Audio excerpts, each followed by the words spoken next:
बात उस ऑप्शन की करने जा रहे हैं जहां पर फीस जो है आपने वीज़ा लगने के बाद ही देनी होती है। आप समझ चुके हैं, बात हम यूएस स्टडी वीज़ा की करने जा रहे हैं। फिर भी बहुत अच्छी ऑप्शन इसे मानी जाती है। क्वालिटी एजुकेशन की यहाँ पर बहुत अच्छी है, इसीलिए स्टूडेंट जो यहाँ पर बहुत ज़्यादा अप्लाई करते हैं। अच्छी ऑप्शंस है, पढ़ाई को लेकर भी अच्छी ऑप्शंस है ही हैं, फ्यूचर सेटलमेंट को लेकर भी ढेर सारी अच्छी ऑप्शंस हैं।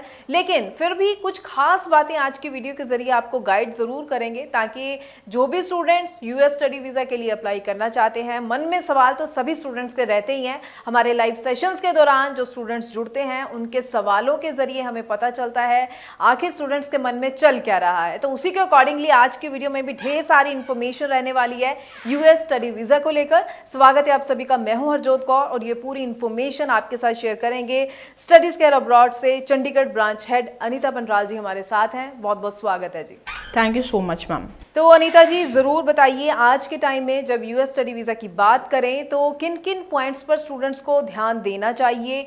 चाहे फीस हम कहते हैं बहुत कंफर्टेबल है, यहाँ का प्रोसेस तो वीज़ा लगने के बाद ही फीस पे करनी है, लेकिन किन बातों पर ध्यान रखें, क्योंकि इंटरव्यू है, स्टूडेंट घबराता है, उसकी तैयारी को लेकर किन बातों का ध्यान रखें, बाकी जो डॉक्यूमेंटेशन का प्रोसेस है उसको लेकर भी, और इसके अलावा एज कंसल्टेंट आप स्टूडेंट्स को क्या गाइड करना चाहेंगे कि स्टूडेंट कहाँ पर अक्सर गलतियाँ कर जाते हैं। जी अगर मैं यूएस की बात करूँ तो US I consider US as for evergreen country, because US अगर हम काफ़ी सालों से देख रहे हैं तो उनका जो प्रोसेस है वो बिल्कुल सेम है, उनके प्रोसेस में ऐसा चेंज नहीं आया है। और यूएस अगर मैं बात करूँ तो अपने आप में एक बहुत बड़ी कंट्री है, और जहाँ पे यूनिवर्सिटीज़ कम से कम 4000 के करीब यूनिवर्सिटीज़ हैं, and which is full of आपके को प्राइवेट इंस्टीट्यूट भी मिल जाएंगे, आपको बड़ी से बड़ी यूनिवर्सिटी भी मिल जाएंगी, जो वर्ल्ड रिनाउंड यूनिवर्सिटीज़ हैं वो भी आपको मिलेंगी।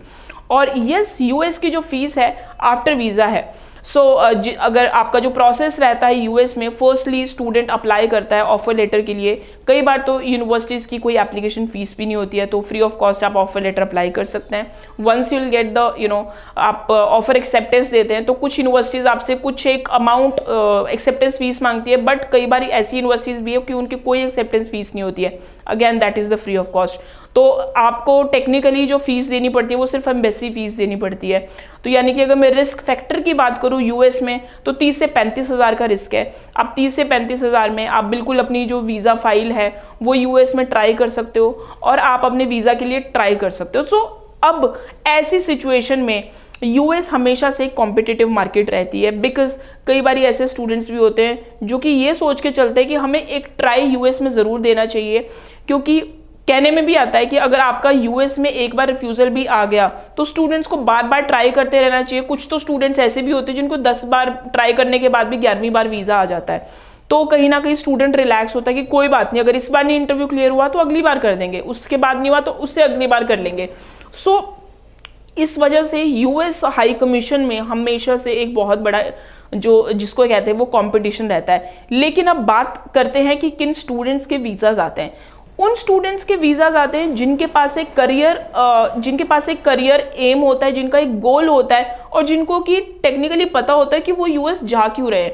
प्रॉब्लम हमेशा से उन स्टूडेंट्स को आई है जो इस माइंडसेट से चले कि हमें तो सिर्फ पहुंचना है, हमें तो सिर्फ किसी ना किसी तरह से इंडिया से छोड़ के हमें सिर्फ एक यूएस में पहुंचना है, उसके बाद देख लेंगे। उनको नहीं पता होता है वो कौन से कोर्स में जा रहे हैं, कौन सी यूनिवर्सिटी में जा रहे हैं, और वो मैं बोलती हूँ कि कई बारी किसी एजेंट के पास ऐसे चल जाते हैं। एजेंट्स भी मैंने कई बार ऐसे देखे हैं कि अगर स्टूडेंट एक काउंसलिंग लेने आया है तो वो सिर्फ एक प्रोफाइल देखेंगे, प्रोफाइल देखने के बाद 2-3 डॉक्यूमेंट पढ़ने के बाद बोलेंगे हाँ जी हो जाएगा, कोई प्रॉब्लम नहीं, आप प्रोसेसिंग फीस दे दो, हो जाएगा। ये नहीं पता कैसे हो जाएगा, व्हाट इज़ द प्रोसेस, ये किसी को कुछ नहीं पता।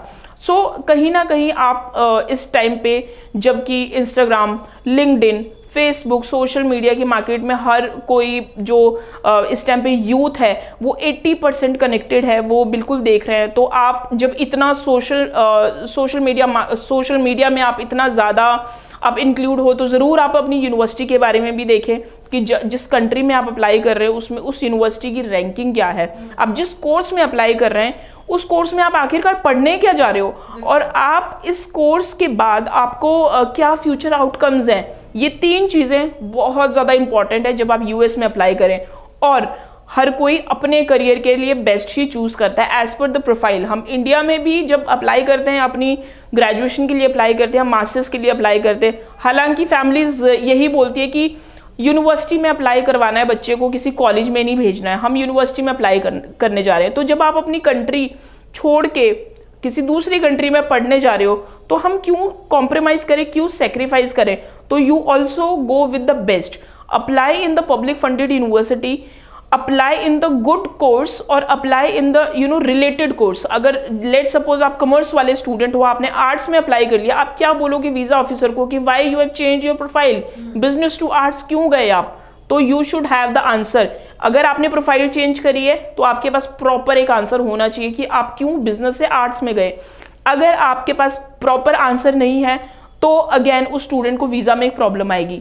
कोशिश कीजिए आपका जो है रेलेवेंसी वाले प्रोग्राम में जाएं, सो दैट आपके लिए एक्सप्लेन करना ज़्यादा इजी हो।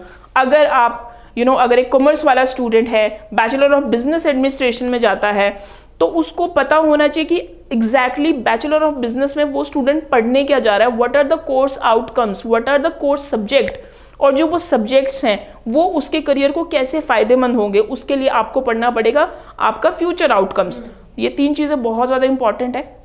इन चीज़ों की रिसर्च करके जाए, हमेशा कंपैरिजन करके जाए। लेट सपोज आपने एक यूनिवर्सिटी चूज करी है तो उसके साथ की 4 से 5 यूनिवर्सिटी की और रिसर्च करके जाए, सो दैट आपके पास एक टॉपिक हो बोलने के लिए कि I check this course in that university as well, और ये इस पर्टिकुलर यूनिवर्सिटी का कोर्स इस यूनिवर्सिटी से कैसे डिफरेंस है, ये भी आपको पता होना चाहिए। कई बार हाई कमीशन, कई बार वीजा ऑफिसर ये भी पूछ सकते हैं कि bachelor of business, I am just giving an example, कि बैचलर ऑफ बिजनेस वाला जो प्रोग्राम है वो तो आपके इंडिया में भी अवेलेबल है, why you are not pursuing your bachelor of business from India, आप यूएस क्यों जा रहे हो? तो उसका भी आपके पास एक प्रॉपर आंसर होना चाहिए। अब बहुत बार स्टूडेंट्स को ये नहीं पता चलता है कि अब इसका क्या आंसर दे। उस चीज़ के लिए भी आप ऐसा कंसल्टेंट चूज करें जो कि खुद में एजुकेटेड हो, जिसको खुद जिसके पास इंफॉर्मेशन हो, जिसके पास नॉलेज हो, because US is all about your information, your knowledge and your confidence. आपका कॉन्फिडेंस कब होगा? जब आपका रिसर्च वर्क होगा, आपके पास नॉलेज होगा और आपके पास एक्सपोजर होगा।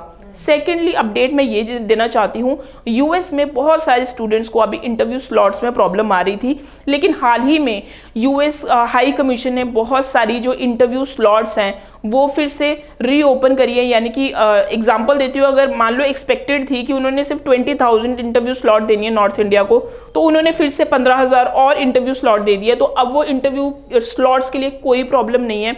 If you want to apply your application for the September intake तो आप अप्लाई कर सकते हैं। कुछ यूनिवर्सिटीज़ में अभी भी जनवरी इनटेक अवेलेबल है, आप अप्लाई कर सकते हैं, there is no problem at all.